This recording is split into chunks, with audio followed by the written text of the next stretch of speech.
মা আনের বুদ্ধিতে চলার কারণে জামাই অন্য আর রাতের মুডে আছে। একে ঘরে বই থাকলে সংসার চলবো কেন? দুনিয়ার ব্যাকে চাকরি, তুই খালি বেকার বই রয়েছ। আমি চেষ্টা করতে গিয়ে আর কম করিয়ে নি। আজ যে এখানে যামু ভাগ্য ভালো হইলেও হয়তো হিয়ানে চাকরি হয়ে যেত গোহারে। তাইলে আর দেরি করিও না, তুই ঘরে তো নহনে বিসমিল্লা হরি বাইর।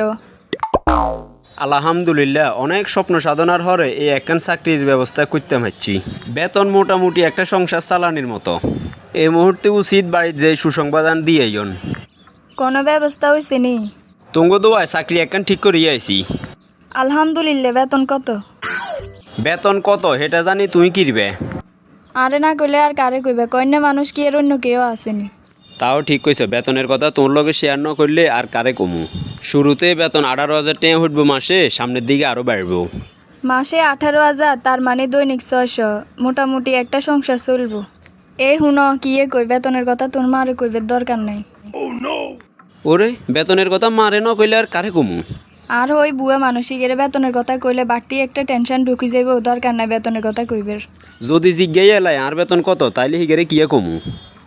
এক কথা কই কাটি যাইবে, ব্যাগ কিছু কি শিখেদন লাগেনি। কি রে বাবা, তোর শাড়ির কোনো খবর আসেনি? আম্মা জান আলহামদুলিল্লাহ আন্নাগো দোয়ায় চাকরি একখান হাইছি। যাক আল্লাহ রে, নতুন চাকরিতে তোর বেতন কত?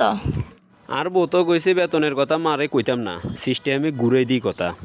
মা কোম্পানি ছোট, বেতন অল্প কটে দিচ্ছে, টানি কিছু সংসার একখান চালান যাইব আরই।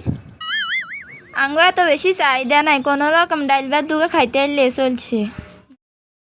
আজ যে চাকরিতে বরাবর 1 মাস, প্রথম মাসের বেতন হাইছি, কি যে খুশি লাগের। মাস তো শেষ হয়ে গেছে, তোর বেতন কই? নাকি হিন্দা মা বোনের বেগুন দিয়ে ধর? বাউরে তোর লাই তো থাকতে মারিয়েন না, হুরা মাস তারিখ হচ্ছি আইন আর মাস শেষে অন বেতন গুনবে তুই। একে হয়তো মাসে বেতন হাইলে আর কাছে দিবে, আয় সুন্দর করে সংসার চালাম। এমনভাবে হিসাব নিকেশ করে খরচ করবে যেন সংসারে কোনো টাইমে অভাব নয়। সংসার সুখের আর রমণীর গুণে, এটা কি তুমি ভুলে গেছো নি? ভুলি ন বাউরে ইগেন কেনে বলে। কি রে মা, কি অবস্থা? বালা সত্যি? আসসালামু আলাইকুম আম্মু। আয় বালা আছি, আন্নাগো কি অবস্থা? আমরাও বালা আছি। তোর জামের কি অবস্থা? আন্নাগো জামের কথা আর কইয়েন না, মাসে 18,000 টাকা বেতন হয়। প্রথম মাসে বেতন হাইবার লগে লগে এগুলো আর কাছে লই রাখছি। এক কারে বুদ্ধিমানের কাম করছ। জামারিয়াতে কোনো টেঁয়াই দিবি না, হরে বেলাইনে খরচ করব, মারে দি দিব, বোনের দি দিব। চিন্তা করি না, আন্নাগো সংসারও আয় চালামু। ইয়েন হইতো মাসে 5,000 করে আন্নাগুলো হারাই দিম, আর বাকি গুণ আয় খরচ করুম। জামাই অফিসে যাইতে গাড়ি ভাড়া গুণ তুই হিসাব করে দিস। বেশি দিলে বেশি খরচ করিয়ে লাগব। আর কিছু শিখে দেন লাগবো নাকি? মা আনের বুদ্ধির কারণে তো জামাই আর রাতের মুডে আছে। আর হন, যে কোনো পরামর্শ লাগবো আত্মুর নিস।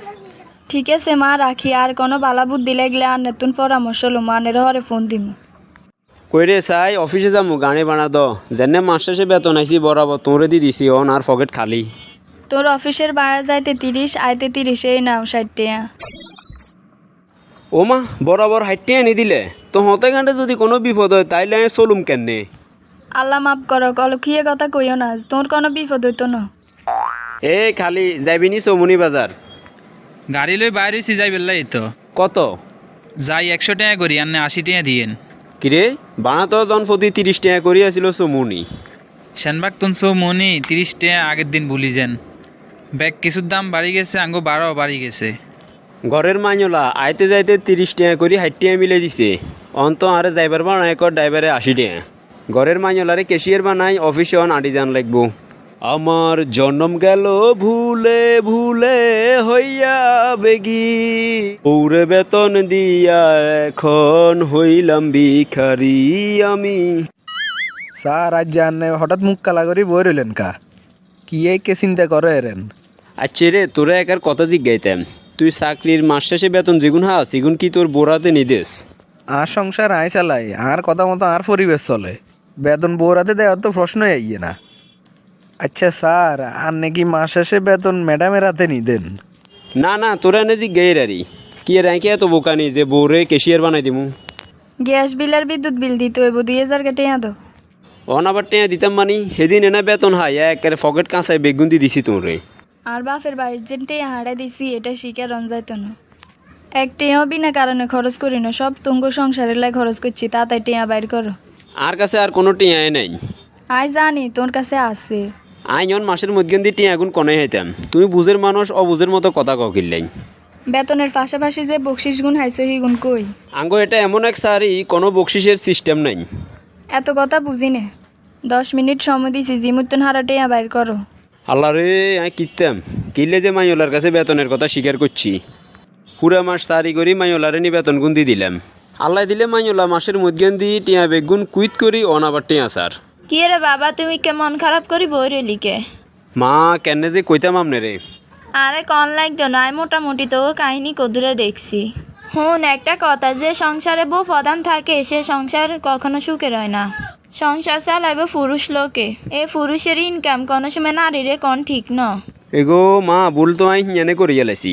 তোর বাপেও আর কাছে কোনোদিন ইনকামের কথা কইতো না। তোর বাপের কথা মতো আই চলতাম, হেটারলাই আঙ্গ সংসারে সুখ শান্তি আসিল। ঠিক কইছেন গো মা, পুরুষের মতো চলন লাগে। বউয়ের কথা মতো চলতে গেলে হিয়ানে আর পুরুষের দাম থাকে না। বন্ধুরা আজকের গল্পটি দেখে যদি মনে করেন সমাজ উপকৃত হবে, সংসার জীবনে একজন পুরুষ সচেতন হতে পারবে, তাহলে অবশ্যই ভিডিওটি শেয়ার করে অন্যকে দেখার সুযোগ করে দিবেন। আপনার আমার এই একটি শেয়ারে অনেক অসচেতন মানুষ ভিডিওটি দেখতে পারবে।